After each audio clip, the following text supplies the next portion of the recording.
बीडमध्ये उपमुख्यमंत्री अजित पवार यांनी अधिकाऱ्यांना चांगलंच सुनावलेलं आहे।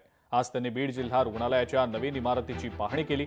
सुरुवातीला त्यांनी कार्यकर्त्यांना चप्पल घालून येऊ नका म्हणत दम भरला।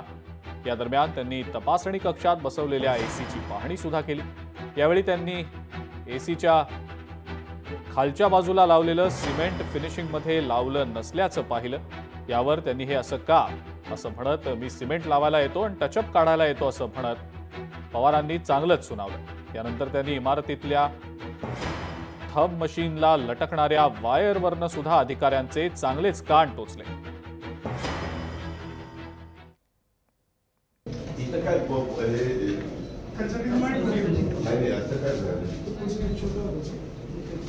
कोणी काम केलंय हा सुरू वेगळा आहे। आम्ही पैसे देतो, आम्ही फुकट काम करत नाही। आमची एवढीच विनंती की हा जनतेचा पैसा आहे, त्याच्यामुळे जनतेचा पैसा व्यवस्थित खर्च झाला पाहिजे। हे लावतो छातीला आणि मग नंतर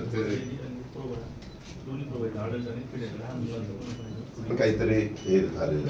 इथं खाली काय झालं, इथं दिसतंय काय एसीच्या खाली काय सिमेंट व्यवस्थित।